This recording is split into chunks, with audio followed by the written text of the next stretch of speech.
Bienvenidas, mentes curiosas. ¿Conocéis la historia de Miguel Ángel? ¿Sabéis por qué esculpió a su Moisés con 2 cuernos en la cabeza? ¿Y la razón por la que se llevaba fatal con Leonardo da Vinci y Rafael?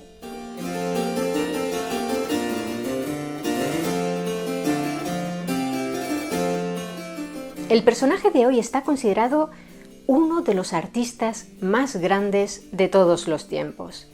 Escultor, pintor y arquitecto, además de hacer sus pinitos como poeta, fue uno de los grandes protagonistas del Renacimiento italiano y llevó a cabo obras inmortales como las esculturas del David, el Moisés y la Piedad del Vaticano, los frescos de la bóveda de la Capilla Sixtina y el diseño arquitectónico de parte de la Basílica de San Pedro. Michelangelo Buonarroti, a quien en habla hispana conocemos como Miguel Ángel, nació el 6 de marzo de 1475 en la villa italiana de Caprese, bajo el dominio de la ciudad-estado de Florencia y que hoy lleva su nombre, Caprese Michelangelo. Sus padres, Ludovico di Leonardo Buonarroti Simoni y Francesca di Neri del Mignato di Siena, tuvieron 5 hijos, todos varones. Miguel Ángel fue el segundo en nacer. Los Buonarroti eran una familia florentina de aristócratas venida a menos. Durante siglos habían ocupado cargos públicos, pero su situación económica empezó a declinar con el abuelo de Miguel Ángel y empeoró aún más con el padre, quien cuando nació el artista ocupaba el puesto de corregidor de Caprese, un cargo político de escasa relevancia. Esas dificultades económicas de su infancia provocaron que para Miguel Ángel la preocupación por ganar dinero fuera una constante y no precisamente para llevar una vida acomodada, que se podría haber permitido, sino más bien para acumularlo, hasta el punto de que algunos consideran que fue un avaro. Al poco de nacer, la familia Buonarroti se trasladó a la localidad florentina de Settignano, donde sus pequeñas rentas les permitían salir adelante. La madre, Francesca, enlazó un embarazo tras otro y estaba muy a menudo enferma, así que de la crianza de Miguel Ángel se hizo cargo una familia humilde de picapedreros. La nodriza que lo amamantó era hija y esposa de canteros, de modo que, como el propio artista explicó en su edad adulta, no es de extrañar que eligiera la escultura entre todas las artes, puesto que de bebé tomó leche mezclada con polvo de mármol. Su progenitora, después de otros 3 embarazos y partos, falleció cuando Miguel Ángel solo tenía 6 años. El padre del niño, Ludovico, deseaba que su hijo estudiara para ser abogado, así que lo envió a la escuela. Miguel Ángel fue alumno del maestro humanista Francesco Galatea, de quien seguramente aprendió los conceptos de la filosofía neoplatónica y el humanismo, elementos culturales que influirían en su faceta de artista. Pero él no deseaba ser abogado. Desde muy joven tuvo claro que deseaba ser artista. A su padre no le hacía ninguna gracia, ya que, en su opinión, dedicarse a las artes, a un oficio artesanal, suponía dar un paso atrás en el estatus social familiar. Se cree que Miguel Ángel tuvo que aguantar no pocas palizas de Ludovico antes de que éste terminara dando su brazo a torcer y permitiera que su hijo, con 12 años de edad, ingresara como aprendiz en el taller del pintor Domenico Ghirlandaio, uno de los artistas más famosos de Florencia durante los años de gobierno del estadista Lorenzo de Medici, también conocido como el Magnífico. Probablemente la decisión del padre de Miguel Ángel tuvo mucho que ver con que la familia necesitaba, primero, aligerar la carga familiar en el hogar, tenía 5 hijos, y segundo, contribuir a una pequeña mejora de los ingresos, ya que el joven artista iba a recibir un salario como aprendiz. Miguel Ángel enseguida destacó entre el resto de pupilos hasta el punto de que Ghirlandaio dijo de él: «Este sabe más que yo». Eso al menos es lo que narra el arquitecto, pintor y escritor italiano Giorgio Vasari, uno de los primeros historiadores del arte en su obra Las vidas de los más excelentes arquitectos, pintores y escultores italianos, publicada por primera vez en 1550, cuando Miguel Ángel aún estaba vivo. Normalmente los aprendices, como el joven Buonarroti, se dedicaban a preparar los colores del maestro o a rellenar partes sencillas de una obra. Pero en el caso de nuestro protagonista se cree que pudo colaborar como aprendiz a un nivel mayor, como por ejemplo en la obra Bautismo de Cristo, de Ghirlandaio, aunque no podemos tener la certeza.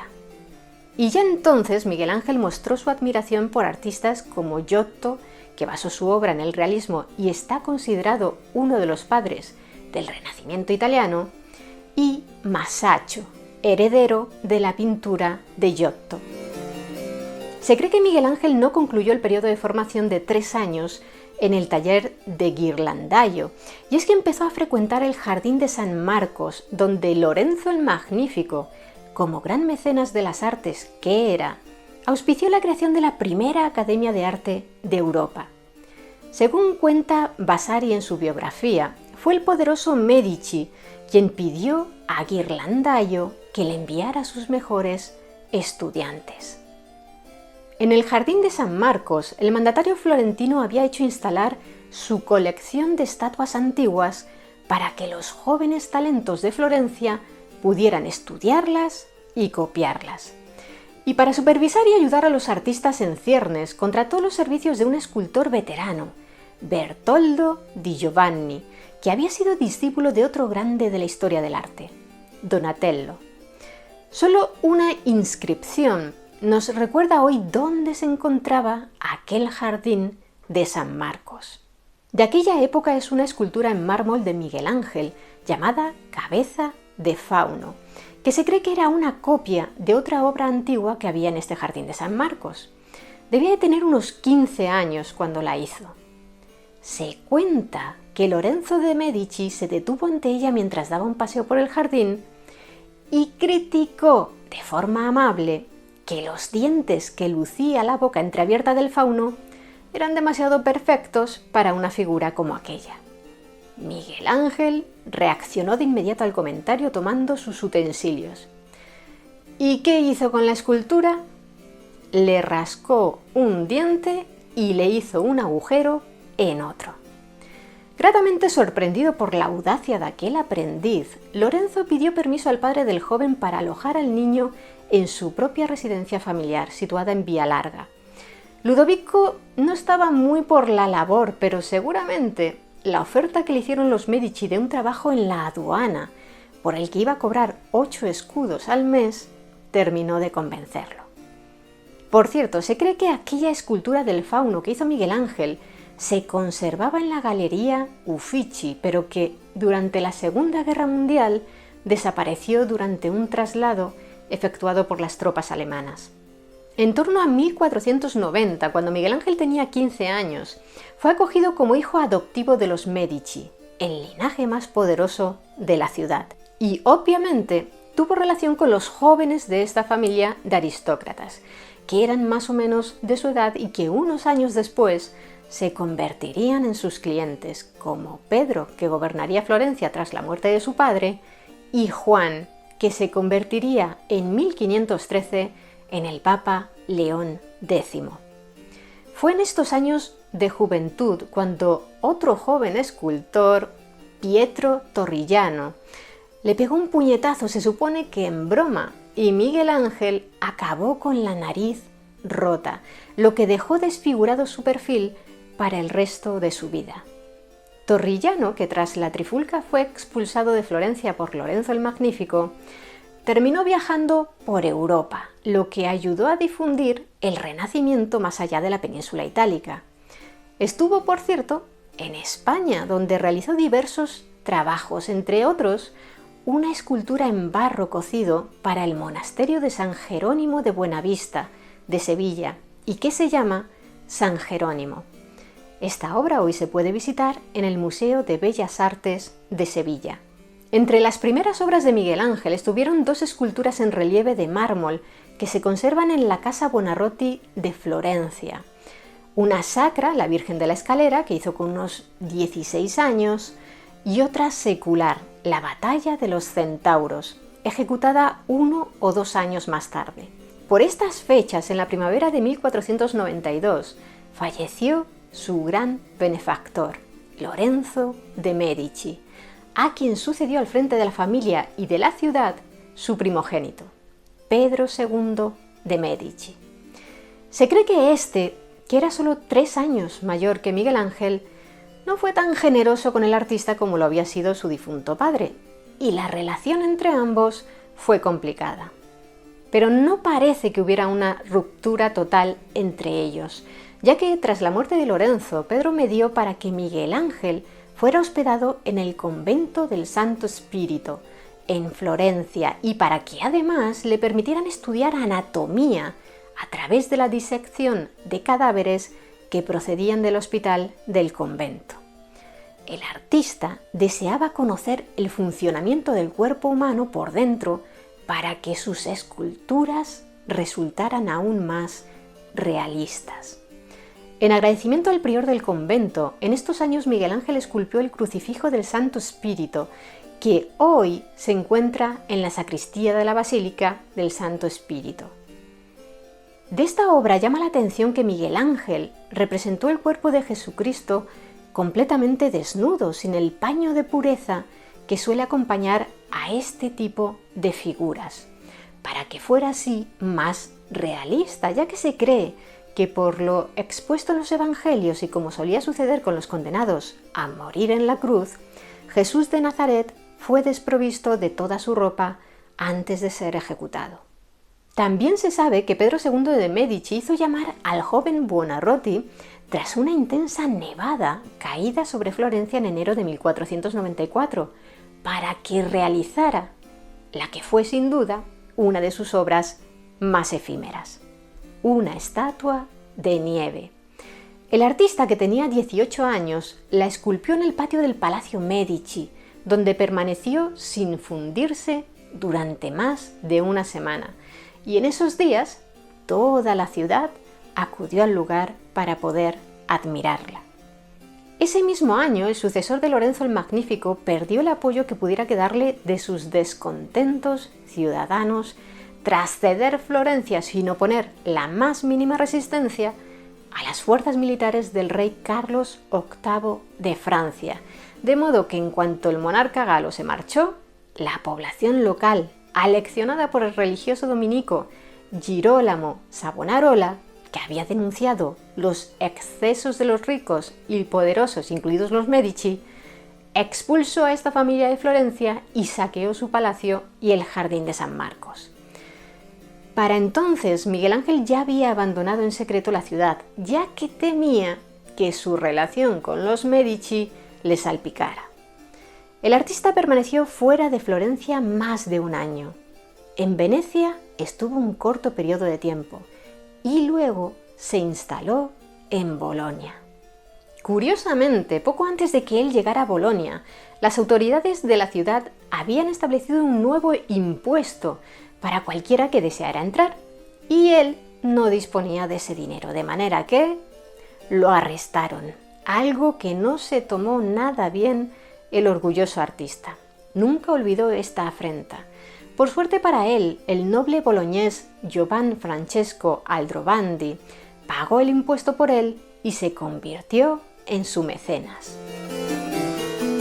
Aldrovandi le pidió que completara el arca de la Basílica de Santo Domingo, destinada a guardar los restos del santo burgalés Domingo de Guzmán, fundador de los dominicos. En esta arca ya habían trabajado otros 2 escultores. 3 de las estatuas de este monumento funerario se le atribuyen a Buonarroti: San Petronio, el ángel que porta la vela y San Próculo. En diciembre de 1495, con 20 años, regresó a Florencia. Allí Savonarola, que controlaba todo el sistema político de la República, había declarado a Cristo como rey de Florencia y, entre otras medidas, promovió la prohibición de la usura e hizo quemar artículos de lujo y pinturas y libros que consideraba inmorales en sus hogueras de las vanidades. Para entonces había vuelto a la ciudad una rama de la familia Medici que estaba enfrentada con Pedro II y que se hacían llamar los populistas para distinguirse de sus parientes y dejar claro que eran fieles al nuevo gobierno republicano. El más importante de ellos era Lorenzo de Pierfrancesco de Medici, que desde siempre había apoyado a los artistas, por ejemplo, a Sandro Botticelli. Se convirtió en mecenas de Miguel Ángel y le encargó esculpir 2 estatuas, aunque ambas se han perdido. Una de ellas era un Cupido dormido, realizado en mármol y a tamaño natural. Y su historia es curiosa, porque Lorenzo di Pierfrancesco le dio al joven artista la idea de someter la escultura a un proceso de envejecimiento artificial para darle el aspecto de una obra de arte antigua, enterrarla y luego desenterrarla como si se hubiera hallado en unas excavaciones arqueológicas. El objetivo era enviarla a Roma para venderla como antigüedad, ya que así se conseguiría un precio mucho más alto que si la comercializaba como una obra nueva. Otras fuentes creen que tal vez todo esto se hizo sin el conocimiento de Miguel Ángel. El caso es que terminó adquiriendo este Cupido el cardenal Rafael Sansoni Riario, sobrino del Papa Sixto IV, por 200 ducados de oro, de los que solo 30 llegaron a Miguel Ángel, ya que el resto se los embolsó el marchante que hizo de intermediario. Unos 6 años más tarde, el noble político y condottiero italiano de origen valenciano César Borgia compraría la escultura, que pasó de mano en mano hasta llegar a Inglaterra, donde se cree que fue destruida pasto de las llamas durante un gran incendio que a finales del siglo XVII asoló el palacio de Whitehall. Pero lo más importante de esta estatua es que en 1496 fue la responsable de que Miguel Ángel terminara trabajando en Roma, porque poco después de que el cardenal Riario adquiriera el Cupido, le llegaron rumores del engaño y envió a alguien de su confianza a Florencia para confirmarlo. La persona a la que mandó fue el banquero romano Jacopo Galli. El cardenal se enfadó mucho cuando se enteró de la verdad, pero también quiso conocer al artista que había sido capaz de imitar con semejante destreza a los maestros de la antigüedad. Miguel Ángel aceptó la invitación del cardenal, quien por cierto era enemigo de los Medici, algo que no pareció importarle al artista toscano, y llegó a Roma en junio de ese año. Lo hospedó en su casa Jacopo Galli, y pocos días después ya estaba bajo la protección de Riario, que sentía especial admiración por las esculturas antiguas. De aquella época es el Baco, una escultura de 203 centímetros realizada en mármol y que hoy se puede ver en el Museo Nacional del Bargello, en Florencia. Se puede atisbar en ella la influencia de las estatuas clásicas y una expresividad y realismo inéditos para aquella época. No tenéis más que ver al joven que roba las uvas de la mano del dios Baco para comérselas. Se considera que desde el punto de vista técnico, esta escultura marca la entrada de Miguel Ángel en su madurez artística. Pese a ser un encargo del cardenal, este rechazó la escultura, que terminó en manos de Galli. Riario, que tenía en su poder una de las mejores colecciones de arte en Roma, contribuyó a la formación de Miguel Ángel, a la mejora de su estilo, y además fue quien lo dio a conocer entre los demás cardenales, que enseguida le hicieron llegar al artista encargos importantes. Sin embargo, el florentino no se mostró muy agradecido con él. De hecho, más adelante le diría a uno de sus discípulos y biógrafos, Ascanio Condivi, que escribiera que el cardenal era un ignorante y que no le había encargado nada. El banquero Galli se convirtió en un aliado importante de Buonarroti, También gracias a él recibió encargos en el ámbito eclesiástico, entre ellos la que a sus 22 años se convirtió en su primera obra maestra, la Piedad que hoy podemos admirar en la Basílica de San Pedro del Vaticano. Fue un encargo del cardenal francés Jean Villers de la Croix, que falleció poco antes de que Miguel Ángel la terminara. El grupo escultórico, que por cierto es la única obra que firmó Miguel Ángel, en la cinta que cruza el pecho de la Virgen, como prueba de lo satisfecho que había quedado con su trabajo, se puede leer Miguel Ángel Buonarroti, florentino, lo hizo, se colocó sobre la tumba del religioso en la capilla de Santa Petronila del Vaticano. A mediados del siglo XVIII la trasladaron al lugar donde podemos admirarla ahora, la capilla del crucifijo de la Basílica de San Pedro. Giorgio Vasari dijo de ella: «Es una obra a la que ningún artífice excelente podrá añadir nada en dibujo, ni en gracia, ni por mucho que se fatiguen, en fortaleza, en poder de finura, tersura y cincelado del mármol». Y es que la técnica de Miguel Ángel con el cincel era insuperable. Además fue la primera obra que realizó con mármol de las canteras de Carrara, en Toscana, considerado el mejor de Italia. Se había desplazado hasta allí en persona para seleccionar y comprar el bloque del que hizo brotar la Piedad del Vaticano, y se llevó más bloques, porque era consciente de que por su talento le iban a hacer más encargos. Por cierto, no creáis que era tan sencillo como llegar a aquellas canteras y enseguida dar con el bloque adecuado. En ocasiones se necesitaban semanas o incluso meses para encontrar el bloque ideal. Antes hemos dicho que Miguel Ángel hacía brotar sus esculturas del mármol como si las liberara, y es que según el artista, la figura ya se encontraba dentro del mármol y él solo tenía que quitar lo que sobraba.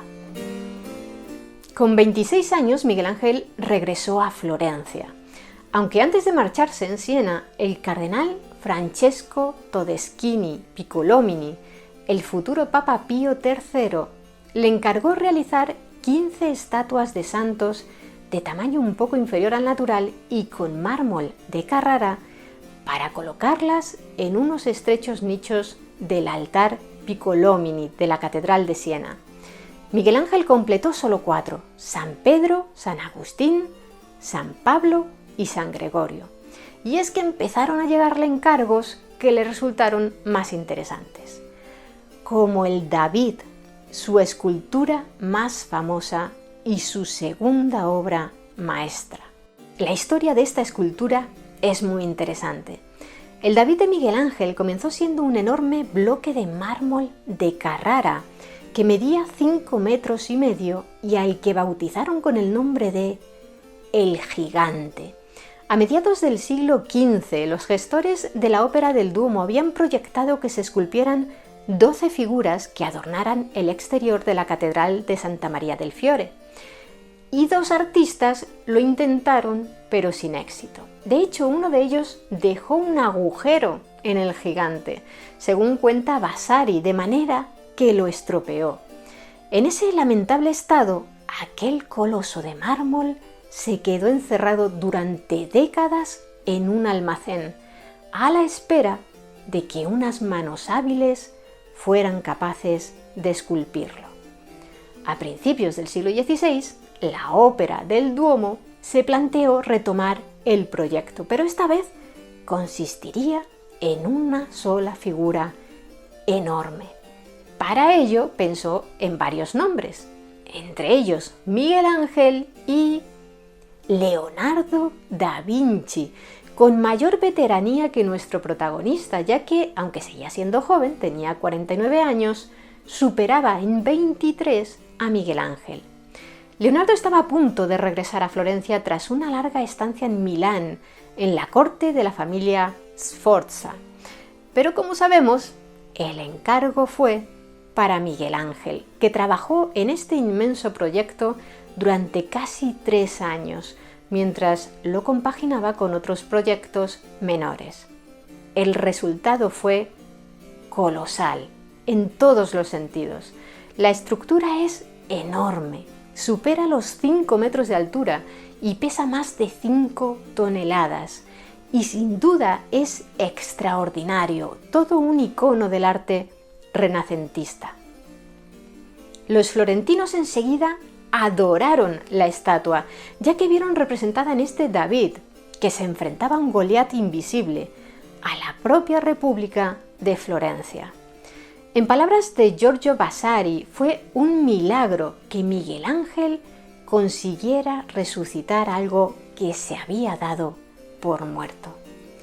Para cuando estuvo finalizada la escultura, 1504, Leonardo da Vinci ya estaba de regreso en la ciudad. De hecho, formó parte de una comisión de artistas encargados de elegir el lugar más idóneo para colocar el David de Buonarroti, y en la que también estaba Sandro Botticelli. Ese lugar fue la Plaza de la Señoría, centro político y civil de Florencia.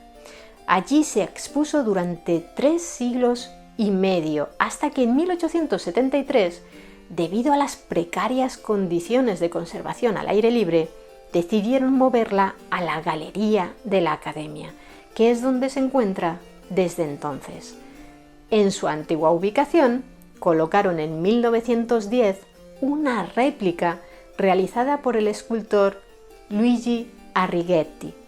Por cierto, Da Vinci no votó precisamente por situar la obra de Miguel Ángel en un emplazamiento tan destacado, la Plaza de la Señoría, sino en otro lugar menos principal, lo que parece confirmar los rumores de que no se llevaban bien, aunque se admiraban y muchos expertos creen que se influyeron mutuamente a nivel artístico.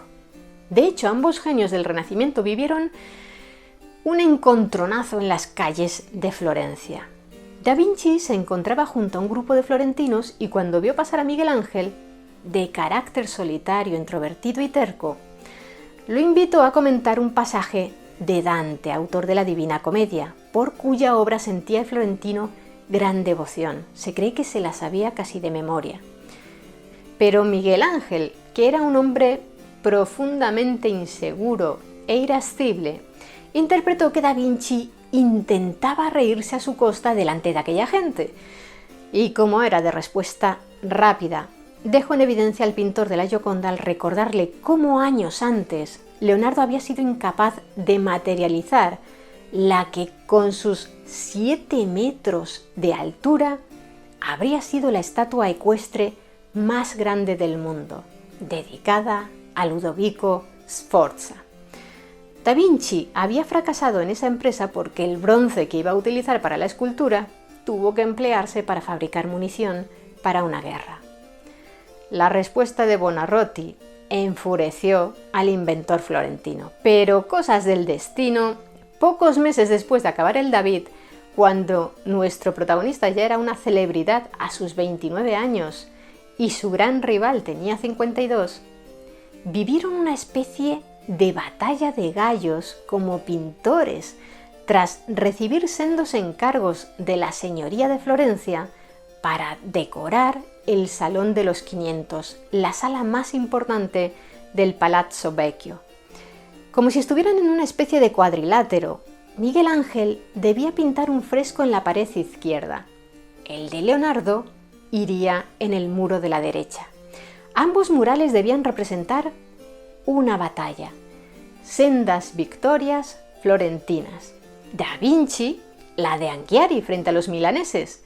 El escultor del David, un episodio de la batalla de Cascina, un triunfo contra los de Pisa. Los dos frescos iban a ser enormes.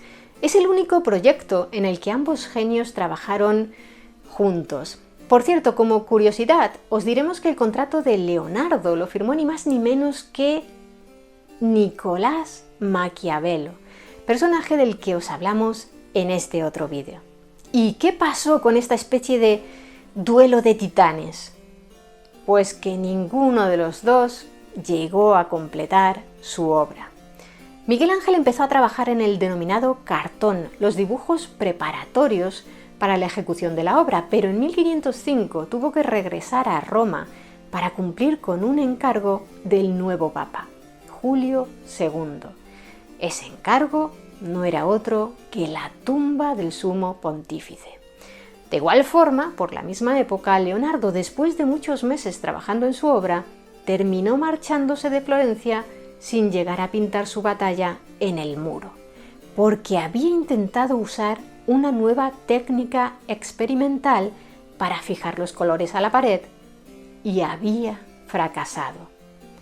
Cuando en 1506 Miguel Ángel regresó a Florencia, acabó el cartón, pero se sabe con certeza que tampoco él llegó a pintar el fresco sobre la pared.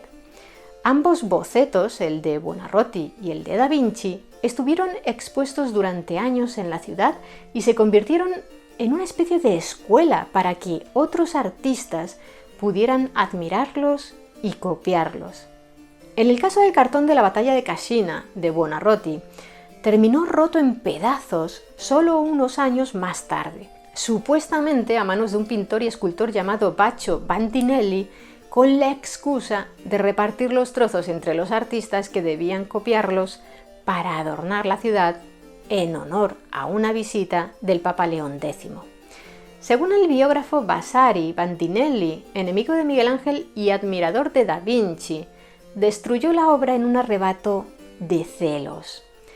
Por suerte podemos saber cómo era el cartón de Miguel Ángel porque lo estudiaron y copiaron artistas florentinos y foráneos, entre ellos, según apunta Vasari, un español, el escultor y pintor palentino Alonso Berruguete. Durante más tiempo sobrevivió el cartón de la batalla de Anghiari, de Da Vinci, y de hecho se realizaron copias en las siguientes décadas. Gracias a ellas y a los diseños preparatorios del autor original, Peter Paul Rubens pudo realizar este dibujo, la copia más famosa de la obra a principios del siglo XVII. Y de mediados del siglo XVI es una pintura atribuida a Francesco Morandini titulada Tavola Doria, supuestamente la reproducción más fiel de la batalla encargada a Da Vinci y que muestra la parte central de dicho mural. Por desgracia, el cartón original del genio renacentista se perdió y hoy solo nos quedan algunos de los estudios que realizó con motivo de esta obra. Antes de marcharse a Roma, Miguel Ángel había realizado otra obra maestra, la Sagrada Familia, conocida como Tondo Doni, un cuadro cuyo diámetro es de 1,20 metros y que se conserva en la Galería de los Uffizi de Florencia con su marco original, diseñado también por el artista. El tondo es una composición pictórica realizada en forma de disco, en lugar del tradicional rectángulo, y esa forma redondeada se debe a que, en el Renacimiento, asociaban el círculo con el matrimonio. Por cierto, que el comerciante rico que le había hecho el encargo a Miguel Ángel, Agnolo Doni, una vez terminada la obra consideró que debía pagar por ella una suma inferior a la que le pedía Buonarroti. Le salió muy caro regatear, porque según apunta Vasari en su biografía, Miguel Ángel, molesto con la actitud de Doni, terminó exigiéndole el doble de la cuantía pedida al principio, un total de 140 ducados que el hombre terminó desembolsando para poder quedarse con la pintura. Asimismo, según la biografía escrita por el discípulo de Miguel Ángel, Ascanio Condivi, publicada 3 años después de la de Vasari porque el maestro no estaba de acuerdo con algunos de los datos que había ofrecido Vasari en la suya, entre los años 1504 y 1506, el sultán de Constantinopla, Bayezid II, quiso encomendarle el proyecto de levantar un puente sobre el Cuerno de Oro entre Estambul y Pera, y el florentino llegó a preparar una maqueta del que hubiera sido su primer gran proyecto arquitectónico, pero al final no lo hizo. Como hemos dicho, en 1505 lo mandó llamar a Roma el Papa Julio II, que pertenecía a la familia de la Rovere y al que se conoce como el Papa Guerrero, porque no se ocupó tanto de las cuestiones de fe como de ejercer como rey para ampliar el poder de Roma.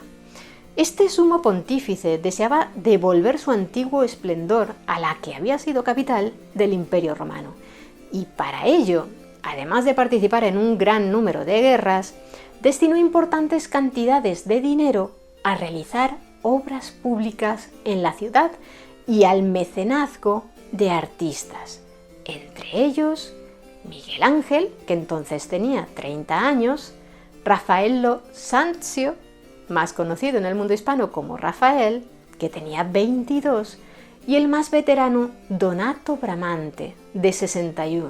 A Bramante le adjudicó un importantísimo proyecto. Tras la demolición de la antigua Basílica de San Pedro, que tras sus 1000 años de antigüedad se había deteriorado mucho, el arquitecto debía construir una nueva. El primer encargo del Papa a Miguel Ángel fue crear una tumba monumental para él, destinada a ocupar la tribuna de la nueva Basílica de San Pedro, cuya reconstrucción, como hemos dicho, iba a iniciar en breve Bramante. Se colocó la primera piedra del crucero en el año 1506. En principio, el proyecto de la tumba contemplaba una gran estructura arquitectónica independiente, con 4 fachadas y en las que se distribuirían unas 40 estatuas. Era un proyecto muy ambicioso y costoso. Miguel Ángel viajó a Carrara para seleccionar el mármol, un trabajo que, incluida la extracción de los bloques, se prolongó durante 8 meses, hasta diciembre de 1505. Pero, cuando regresó a Roma con el mármol que necesitaba, Miguel Ángel se llevó la desagradable sorpresa de que el Papa de la Rovere había dejado el proyecto de su tumba en un segundo plano, por detrás del de la basílica y de las nuevas empresas bélicas que tenía en mente. Algunos expertos señalan a Donato Bramante como la persona que convenció a Julio II de aplazar las obras de su mausoleo, porque en la corte papal las envidias entre los artistas estaban a la orden del día. Miguel Ángel ni siquiera recibió una explicación del sumo pontífice.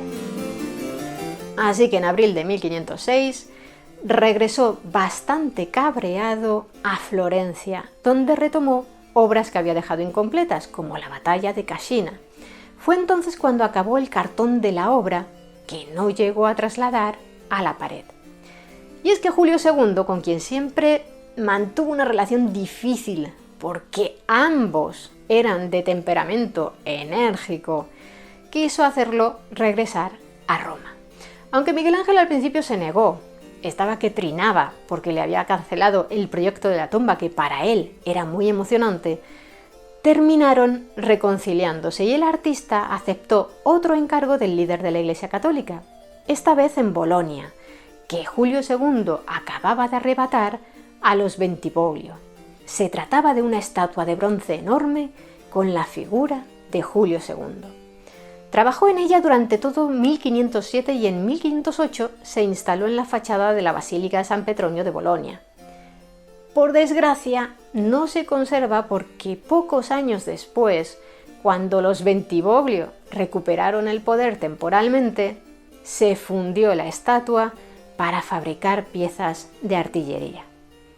En ese 1508 Miguel Ángel recibió un encargo que no le agradó en absoluto, pero que se ha convertido en una de las obras más conocidas de la historia del arte. Hacía unos años, el Papa Sixto IV, tío de Julio II, había ordenado la restauración de la Capilla Sixtina, llamada así precisamente por él, Sixto IV. Antes se la conocía como Cappella Magna. Pero se había descubierto en el techo, decorado con un fresco de un cielo estrellado llevado a cabo por el pintor italiano Pier Matteo d'Amelia, una enorme grieta.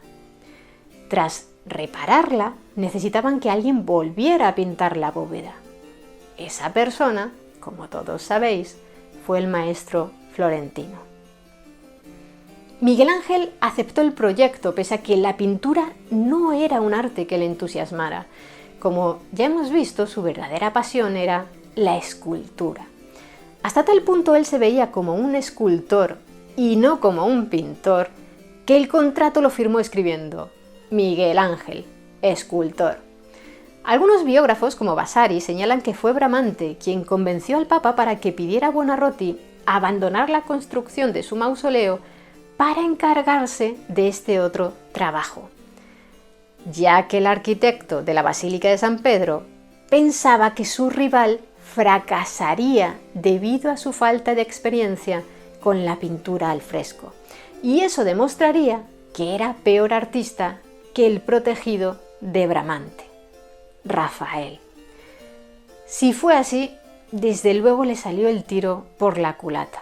Miguel Ángel se entregó a esta labor en la Capilla Sixtina durante 4 años, entre 1508 y 1512. La idea del Papa era que dibujara a los 12 apóstoles. Miguel Ángel transformó el proyecto en otro mucho más complejo y creativo. En el área central de la bóveda representó 9 escenas del Génesis, 3 sobre la creación del mundo, otras 3 sobre la creación del hombre y su expulsión del paraíso, y las 3 últimas sobre la historia de Noé. Cada una de las 9 escenas está enmarcada por 4 jóvenes desnudos, los famosos Iñudi, junto con 12 profetas y las sibilas, que en las culturas griega y romana eran mujeres profetas.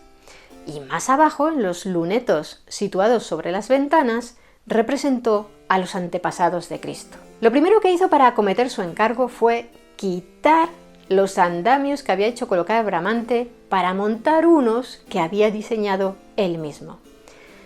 La técnica del fresco no es nada sencilla, y menos para Miguel Ángel, que prácticamente era un novato en la materia. Recibe el nombre de fresco porque hay que cubrir la pared de yeso y varias capas de cal, y cuando la última capa está aún húmeda, se pinta sobre ella. Al principio contó con algunos pintores amigos de Florencia para aprender de ellos la técnica, pero enseguida se percató de que la humedad alteraba los colores de la pintura y el dibujo, así que tuvo que volver a pintar algunas partes. Y terminó por prescindir de la ayuda de nadie. Afrontaría aquel enorme reto él solo. A Miguel Ángel le tocó sufrir para dominar la técnica, pero el resultado habla por sí mismo. También se encontró con otro tipo de problemas. Imaginaos lo que debía de ser trabajar a 20 metros de altura, sobre unos andamios que no eran muy estáticos y pintando todo el rato mirando hacia arriba. Además, el ambiente de la corte papal, como hemos mencionado, era muy tenso debido a la rivalidad con Bramante, que estaba deseando verlo fracasar en su empresa pictórica, y con el joven Rafael, que en esos días estaba pintando frescos en las instancias papales. Por otra parte, Julio II le presionaba para acabar lo antes posible, y además no recibía los pagos en los plazos que se habían fijado. Por fin, en el otoño de 1512, pudieron presentar la bóveda de forma pública. Pero repasemos brevemente algunas curiosidades sobre esta obra de Buonarroti, que ocupa casi 500 metros cuadrados y contiene más de 300 figuras, algunas de ellas de unos 2 metros de longitud.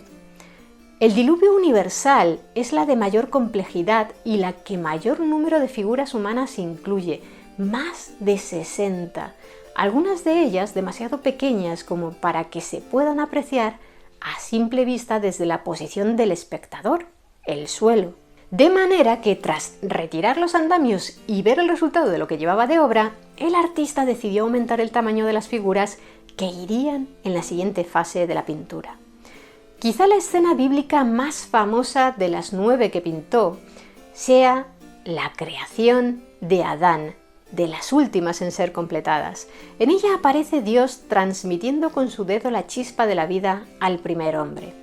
Y si os fijáis, el brazo izquierdo del creador envuelve a una figura femenina, Eva. En 1990 surgió la teoría promovida por el médico estadounidense Frank Len Mesberger de que las figuras y sombras que aparecen en torno al creador en realidad representan el cerebro humano, el lóbulo frontal, el quiasma óptico, el tronco del encéfalo, la hipófisis y el cerebelo. De manera que el artista florentino estaba retratando no el instante en que Dios le otorgó a Adán la chispa de la vida, como se ha dicho muchas veces, puesto que ya se le ve vivo, sino el intelecto. Desde luego a Buonarroti no se le escapaba cómo era un cerebro humano, porque como hemos visto, de joven había estudiado anatomía mientras diseccionaba cadáveres. Otras teorías apuntan a que lo que esta pintura representa es el proceso del nacimiento, que la tela roja alrededor de Dios tiene la forma de un útero humano y que el pañuelo verde, ¿lo veis colgando? Sería el cordón umbilical recién cortado. Además, eso explicaría que Adán, que según la Biblia no nació de una mujer, sino que fue hecho con barro y polvo, haya sido dibujado con un ombligo. ¿Y quién, sino un artista como Miguel Ángel, se tomaría la libertad de pintar el trasero de Dios en un lugar sagrado como la Capilla Sixtina? ¿No me creéis? Pues echad un vistazo. Lo hizo en la escena Creación del Sol y la Luna. A la derecha vemos a Dios de frente mientras ordena que se haga la luz, y a la izquierda se encuentra de espaldas. Algunos ven en este detalle y en otros de su obra en la capilla una forma de protesta del artista florentino por cómo le había tratado el Papa al aplazar su proyecto escultórico de la tumba para hacerle dedicarse a una pintura que no era en absoluto su arte predilecto, además de por los pagos atrasados y porque pintar aquel techo fue agotador para él. Curiosamente, años más tarde, acometerá un nuevo trabajo en este mismo lugar: pintar en la pared del altar de la capilla el juicio final, pero de ello hablaremos más adelante. Por cierto, antes hemos mencionado la rivalidad de Miguel Ángel con Leonardo da Vinci, pero no fue la única que vivió. También se enfrentó a otro de los grandes representantes del Renacimiento italiano, el pintor y arquitecto de Urbino, Rafael, que era 8 años menor que él y pese a todo fue un gran admirador de la obra del maestro florentino. El choque entre ambos llegó en Roma, en la corte papal, a donde llegó Rafael avalado, como hemos visto, por su compatriota Bramante. Este también era de la zona de Urbino, quien, como dijimos también, estaba deseando ver fracasar a Miguel Ángel con la bóveda de la Capilla Sixtina. Pese a la enemistad que Rafael mantuvo con Miguel Ángel, admirado por el trabajo llevado a cabo por este en los techos de la Capilla Sixtina, decidió añadirlo a la que muchos consideran su obra más importante, el fresco La Escuela de Atenas, que reúne a los filósofos y filósofas más célebres de la antigüedad y que podemos ver en la Stanza de la Señatura, en el Palacio Apostólico del Vaticano. Lo realizó entre 1510 y 1511. En él, Rafael retrató a Leonardo da Vinci como si fuera Platón, a Bramante para representar, no está claro si al físico Arquímedes o al padre de la geometría, Euclides, y asimismo para ser el rostro en el cuadro del famoso pintor de la Edad Antigua, Apeles. Y sí, también incluyó a Miguel Ángel como muestra de la admiración que sentía por él. Eso sí, lo retrató como si fuera Heráclito, que era un filósofo brillante, pero también soberbio, pesimista y solitario. Rafael decía de Miguel Ángel que se paseaba completamente solo por la ciudad como si fuera un verdugo. Y de hecho en este enorme fresco lo pintó aislado de los demás, escribiendo unos sonetos.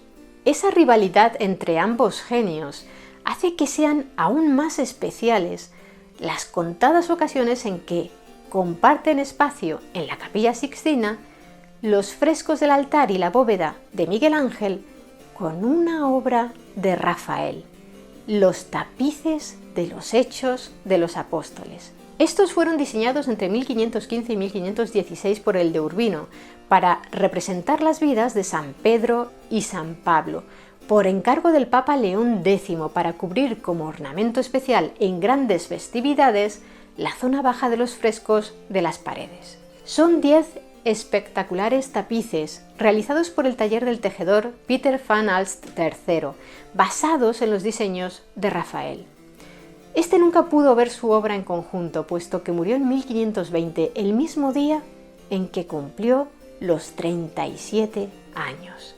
En 2020, con motivo de la conmemoración de los 500 años de la muerte del artista de Urbino, dichos tapices se colocaron en la Capilla Sixtina, de manera que las obras de ambos portentos del Renacimiento pudieron admirarse juntas, en perfecta armonía, durante unos días. Pero regresemos con Miguel Ángel al año 1513, que fue cuando falleció el Papa Julio II. El artista firmó un nuevo contrato con los herederos del pontífice, los de la Rovere, para por fin realizar su tumba. Eso sí, se decidió modificar el proyecto inicial. Ya no iba a ser un monumental mausoleo aislado de base rectangular y con más de 40 estatuas, algo demasiado caro en opinión de los familiares del difunto papa, sino que la tumba iba a estar apoyada en un muro y la obra sería mucho más modesta. Entre las cláusulas del nuevo contrato figuraba que Miguel Ángel debía finalizar el sepulcro en un plazo de 7 años y que debía centrarse en exclusiva en este trabajo, algo que no respetó para poder obtener ingresos extra. El escultor empezó a trabajar en la escultura del Moisés para la tumba de Julio II y también en los 2 esclavos que hoy podemos ver en el Museo del Louvre, el esclavo moribundo y el esclavo rebelde. Pero ya os adelantamos que no terminó la obra en 7 años. En realidad estuvo trabajando en ella de forma discontinua durante décadas. Y es que este encargo, que pasó hasta por 6 proyectos diferentes, en cada uno de ellos la obra se fue simplificando más y más, fue un calvario para el artista florentino, a quien en los años 30 y primeros de los 40 de este siglo XVI, los herederos de Julio II llegaron a acusarlo de apropiarse de importantes sumas de dinero en concepto de anticipos, y además aseguraron que había usado esos fondos para practicar la usura, es decir, para hacer préstamos a otros con unos intereses abusivos. Él negó las acusaciones y por contra les echaba en cara que no lo habían dotado con fondos suficientes para ejecutar la obra, lo que le había arruinado. Aunque en honor a la verdad, se sabe por estudios que se han llevado a cabo de su patrimonio que le pagaron mucho más de lo que él declaró.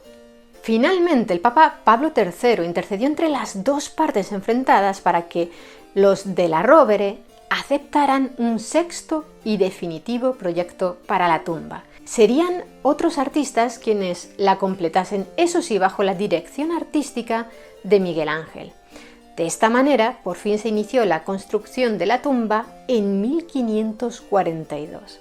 Entonces, ¿qué partes son del maestro?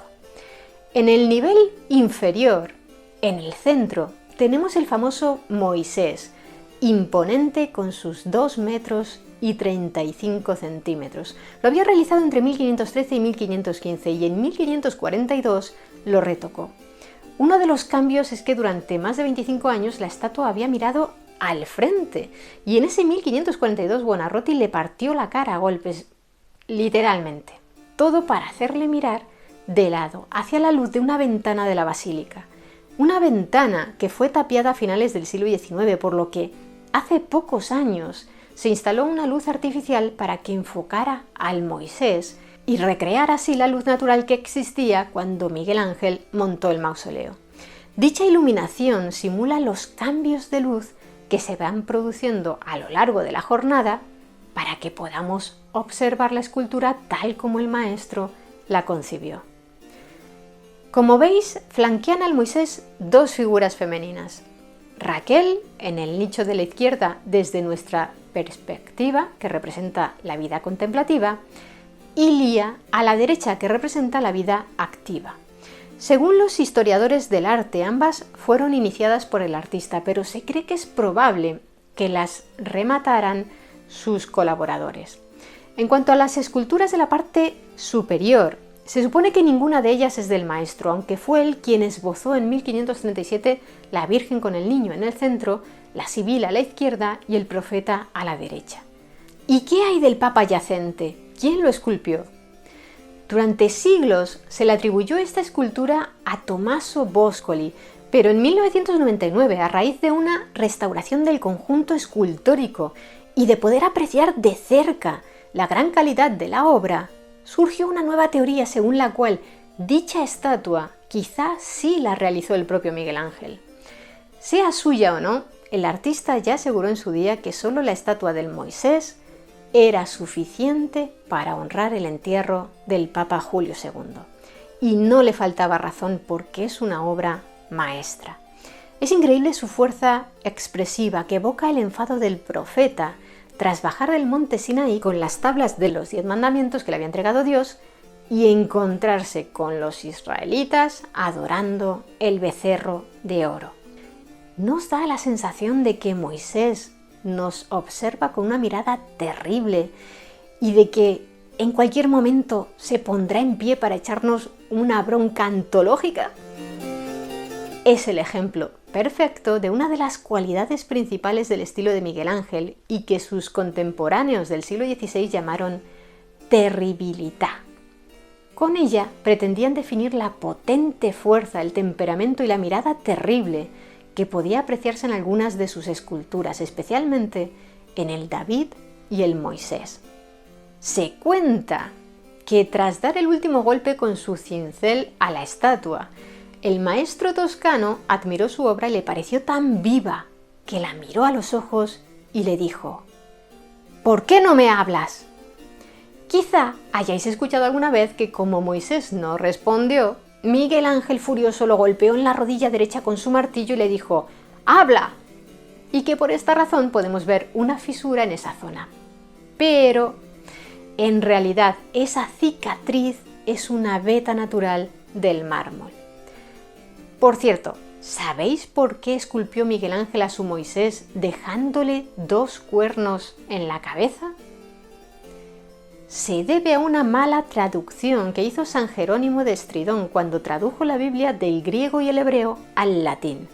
Él escribió en su famosa Vulgata: y los hijos de Israel vieron entonces que cuernos emanaban de la tez del rostro de Moisés, cuando en realidad debería de haber traducido esos cuernos por rayos de luz. Y es que confundió una palabra hebrea que significa luz con otra griega que significa cuernos.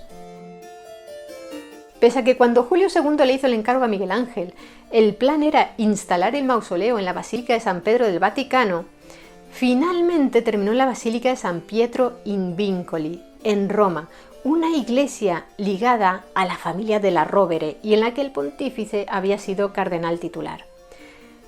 Pero ¿sabéis lo más curioso?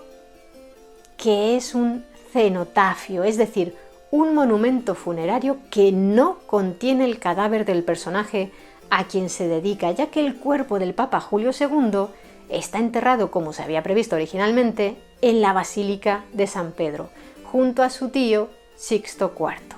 Pero volvamos con Miguel Ángel a 1527.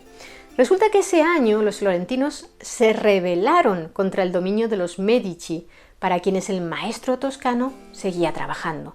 Por ejemplo, en la Sacristía Nueva, una sala de la Basílica de San Lorenzo, destinada a ser un mausoleo para esa poderosa familia y que es una de las 2 estructuras que hoy conocemos como las capillas de los Medici. La sacristía vieja la había construido un siglo antes Filippo Brunelleschi, padre de la arquitectura renacentista.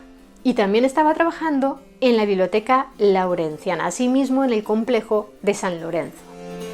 La revuelta popular tuvo éxito y los florentinos volvieron a expulsar a los Medici de la ciudad y proclamaron la República. Buonarroti, pese a que los Medici llevaban años siendo mecenas suyos, se alió con esas fuerzas republicanas, hasta el punto de que cuando un gran ejército de Carlos I de España y V del Sacro Imperio Romano Germánico, en connivencia con el Papa Clemente VII, un Medici, asedió Florencia en 1529 para devolver el poder a la familia del pontífice, el gobierno republicano nombró a Miguel Ángel jefe de fortificaciones para asegurar la defensa de la ciudad, para reforzar distintos puntos de las murallas.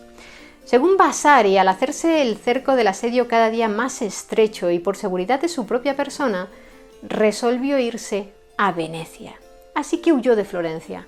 Algunos biógrafos cuentan que cuando regresó a la ciudad, tras la rendición de sus compatriotas y debido a que temía que los Medici y sus aliados se vengaran de él por haberlos traicionado al aliarse con el gobierno republicano, el artista pasó un par de meses escondido en una pequeña habitación subterránea y secreta que había bajo la Basílica de San Lorenzo y que él mismo había preparado para que albergara precisamente las tumbas de los Medici.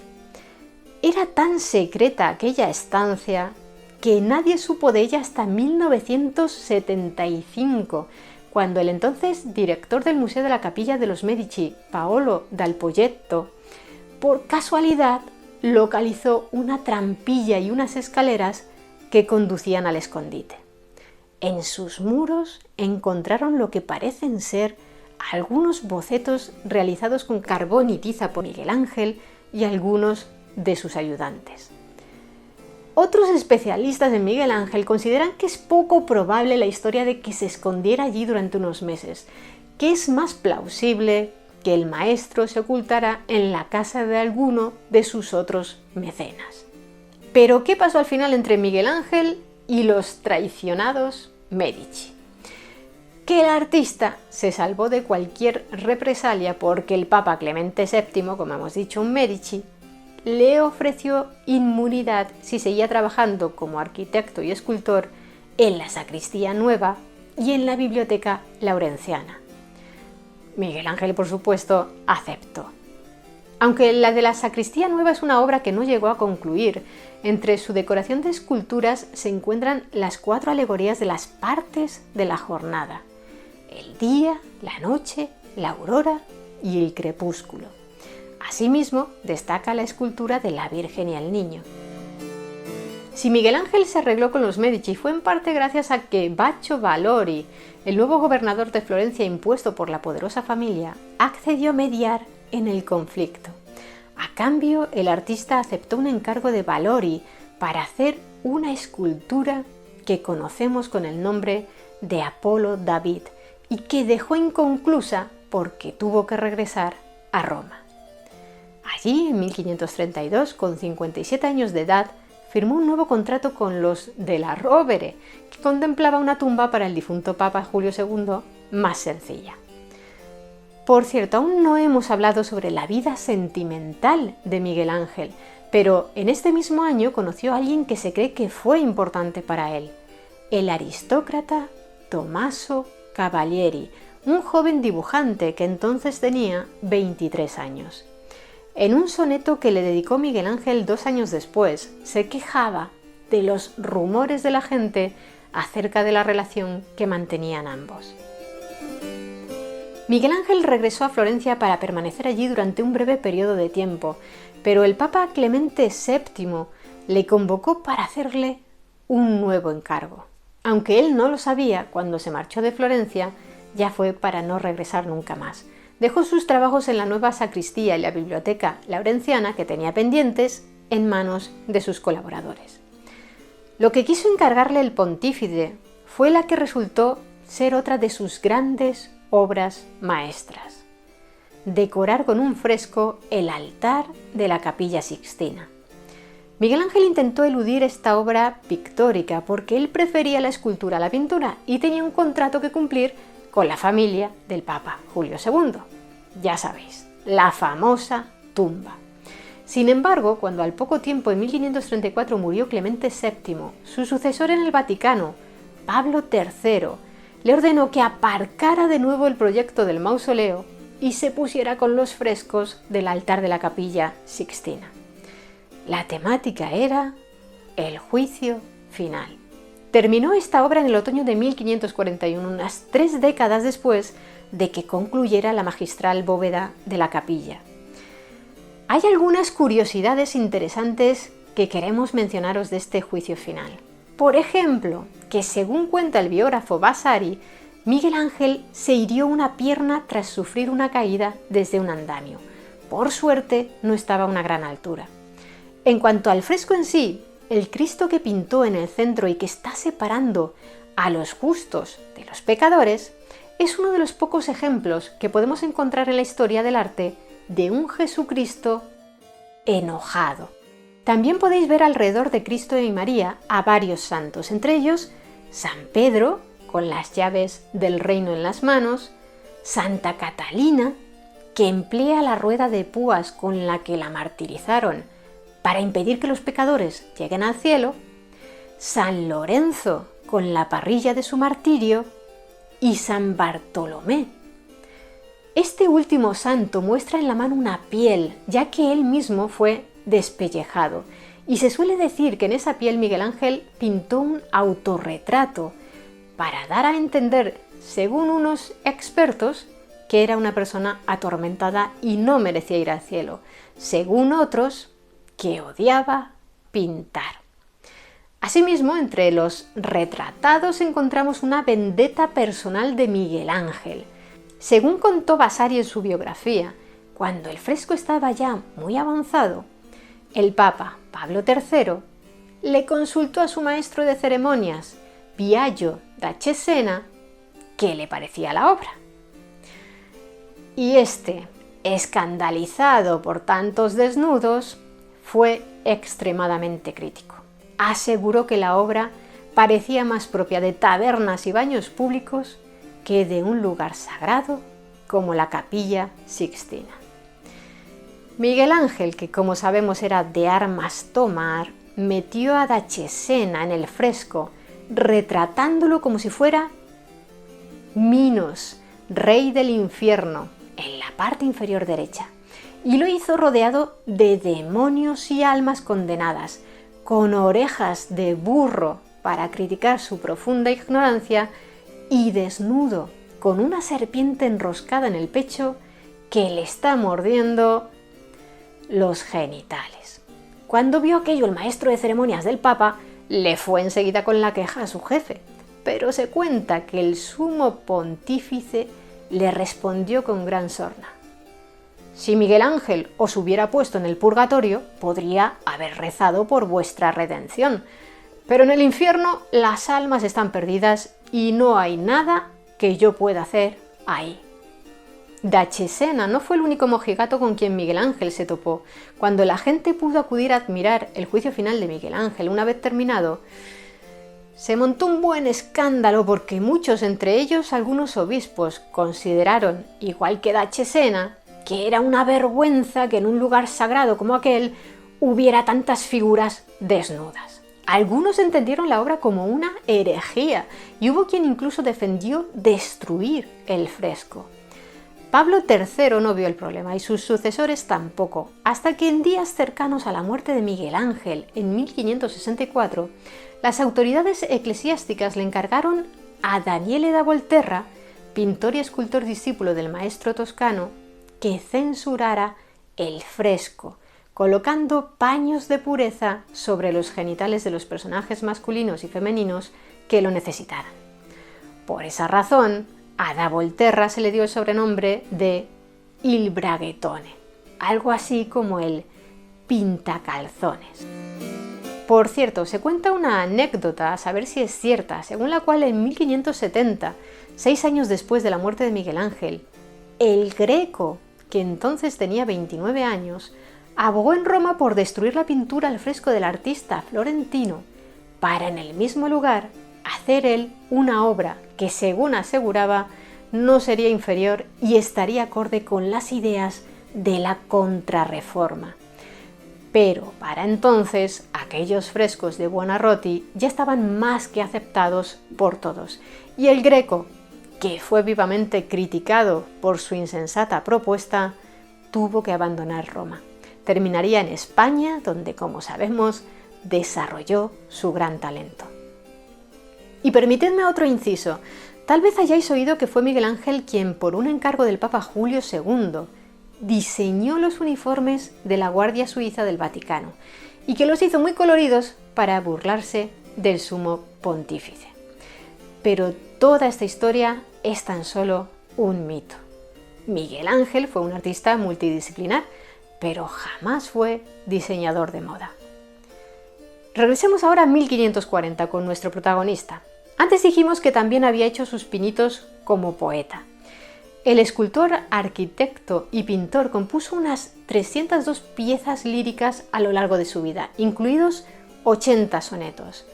Algunos de ellos dedicados a la poetisa Vittoria Colonna, marquesa de Pescara, viuda de un militar napolitano de orígenes españoles, riojanos, Francisco de Ábalos, en cuya memoria escribió la joven apasionados sonetos de amor. Cuando conoció a Colonna, el maestro tenía más de 60 años y aunque algunos les atribuyen un romance, la mayoría de los expertos consideran que lo que los unía era una profunda amistad y un hondo sentimiento religioso. Ella fue su musa, su amiga y una confidente a nivel espiritual. Miguel Ángel le regaló a Colonna varios dibujos, entre ellos el de la Pietà y un pequeño cuadro de la Crucifixión que ella le encargó. En este último aparecían Cristo, la Virgen y San Juan, además de 2 ángeles en el cielo. Pero tras la muerte de la poetisa en febrero de 1547, la obra volvió a las manos del artista toscano, que para entonces ya había superado los 70 años, y le añadió un cuarto personaje, María Magdalena, que aparece abrazando la cruz y lleva sobre los hombros un pañuelo que representa su viudedad. Se trata, como habréis imaginado, un retrato de Vittoria Colonna. Se supone que el original de esta obra se perdió y que solo han sobrevivido las copias que hicieron los discípulos de Miguel Ángel. Entre estas se encontraría la que hoy podemos ver en la concatedral de Santa María de la Redonda, en Logroño, España. Sin embargo, el riojano José Manuel Ramírez, doctor en Historia del Arte, considera que esta supuesta copia sería el cuadro original, el único documentado. Por su parte, un experto italiano, Antonio Forcellino, aseguró en 2011 haber localizado el original colgando de una pared en una residencia de estudiantes de la Universidad de Oxford. Aunque aquí hablaremos poco sobre Vittoria Colonna, lo cierto es que merece la pena mencionar que fue la mujer más famosa de Italia en su época. Se había criado en un mundo cortesano, pero tras quedarse viuda con solo 35 años, se alejó de ese tipo de vida para concederle más importancia a los asuntos espirituales y religiosos. De hecho, Colonna creía que la Iglesia Católica necesitaba renovarse, pero no tal como habían propuesto Lutero o Enrique VIII, rompiendo con el Papa, sino siguiendo las teorías de Erasmo de Róterdam, apostando por una renovación que siguiera reconociendo la autoridad del sumo pontífice. Y se supone que Miguel Ángel también compartía esas ideas de renovación. Algunos dicen de esta poetisa intelectual romana que llegó a influir con sus ideas a filósofos, artistas e incluso teólogos. Tras la muerte de Colonna, la corte eclesiástica llegó a investigarla por supuesta herejía. Pero volvamos con el artista toscano 3 años antes de la muerte de su amiga, a enero de 1544. Fue entonces cuando falleció, sin haber cumplido los 16 años de edad, uno de sus discípulos, Cecchino Bracci, con quien se cree que tal vez mantuvo una relación. La familia del difunto encargó al maestro, que por entonces tenía 69 años, diseñar la tumba del joven y que redactara una serie de epitafios para él. El artista aceptó ambas peticiones. Diseñó la tumba de Bracci, que se encuentra en la Basílica de Santa María in Araceli y fue realizada por alguno de los colaboradores del maestro, y compuso 54 epitafios.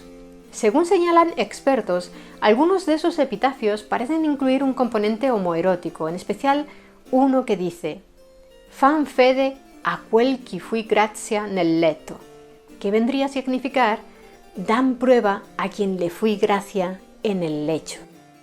El joven Bracci y Tommaso Cavalieri no son los únicos hombres con los que se ha relacionado a Miguel Ángel, que jamás se casó ni tuvo hijos. También estuvieron, por ejemplo, los modelos Febo di Poggio, que se cree que llegó a robarle dinero y algunos dibujos, y Gherardo Perini, que cada vez que desaparecía se lo hacía pasar muy mal al artista, así como el joven escritor Giovanni da Pistoia, que llegó a dedicarle unos sonetos al maestro. Volviendo a sus obras de arte entre 1542 y 1545, Miguel Ángel llevó a cabo el fresco La Conversión de San Pablo, que podéis admirar en la Capilla Paulina del Palacio Apostólico, la residencia oficial del Papa en el Vaticano. Cuando lo concluyó, el artista de 70 años estaba considerado por los romanos como una leyenda viva, pero no intocable, porque sus detractores le criticaron que estaba perdiendo el clasicismo, la belleza clásica que sí había mostrado en la Capilla Sixtina. Y eso provocó, según algunos críticos, que en el siguiente fresco, la Crucifixión de San Pedro, que debía pintar también en la Capilla Paulina, como pareja de la obra sobre San Pablo, se mostrara más tradicional. Se cree que Miguel Ángel se incluyó a sí mismo en el fresco. Para encontrarlo, tenemos que buscarlo en la parte superior izquierda, con un turbante azul. Trabajó en la Crucifixión de San Pedro entre 1545 y 1550, y después de esta obra, nunca más volvió a pintar. En torno a esas fechas, pensando ya en su propia tumba en la Basílica de Santa María la Mayor en Roma, empezó a trabajar en la Piedad florentina o Piedad Bandini. La escultura mide más de 2 metros de altura y en ella podemos ver el cuerpo de Cristo, abrazado por la Virgen María y sostenido por María Magdalena y por Nicodemo. Por cierto, el rostro de Nicodemo es, una vez más, un autorretrato de Miguel Ángel. Como el toscano había decidido al final que lo enterraran en Florencia y no en Roma, vendió la escultura, que hoy podemos ver en el Museo dell'Opera del Duomo en Florencia. No fue precisamente su obra favorita. Se dice que intentó destruirla, pero por suerte su criado le impidió que completara su crimen. En los dedos de la Virgen podemos ver algunas de las roturas que Miguel Ángel le infligió a la obra. Hemos mencionado obras de arquitectura en las que trabajó el maestro. A ellas hay que añadir, entre otras, la remodelación de la plaza del Campidoglio y la Capilla Sforza de Santa María la Mayor en Roma. Pero la que sin duda destacó entre sus trabajos arquitectónicos fue el encargo del Papa Pablo III en 1547 al nombrarlo arquitecto jefe de la Basílica de San Pedro, cuyas obras había dado comienzo 41 años antes Donato Bramante y habían continuado otros como el propio Rafael. Esos arquitectos habían ido muriendo uno tras otro hasta que le llegó el relevo a Miguel Ángel. Por supuesto, él tampoco finalizó la basílica, que se concluyó en 1626, pero su contribución más importante fue el diseño de su impresionante cúpula, que completó en 1561. Cuando él murió, solo estaban terminados el tambor de la cúpula y los pilares. Y vamos precisamente a ese año de 1564, en concreto al 12 de febrero. Ese día lo vieron trabajar en la Piedad Rondanini, considerada la última obra que esculpió. Faltaba menos de un mes para el 89 cumpleaños del maestro. No llegaría a cumplirlos ni a terminar la nueva Piedad, porque un par de días después empezó a sentirse mal, con fiebre, y terminó postrado en la cama, hasta que el 18 de febrero de 1564 falleció. Los restos de este artista total descansan en Florencia, como era su deseo, en la iglesia de Santa Croce. Su monumento funerario lo diseñó su primer biógrafo, Giorgio Vasari.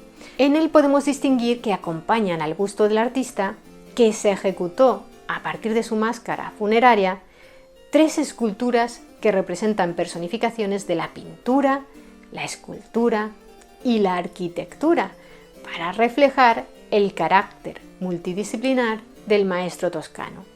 Las esculturas son de 3 artistas diferentes y el fresco es una Piedad pintada por el propio Vasari. Con unas palabras de Vasari sobre la figura de Miguel Ángel, pondremos fin a este vídeo. Allí donde puso su divina mano, ha resucitado todo y le ha dado vida eterna.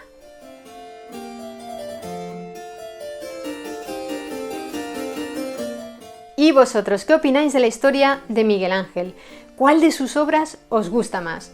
Me gustaría que nos lo contarais abajo en los comentarios. Y si queréis conocer más historias interesantes, suscribíos a nuestro canal.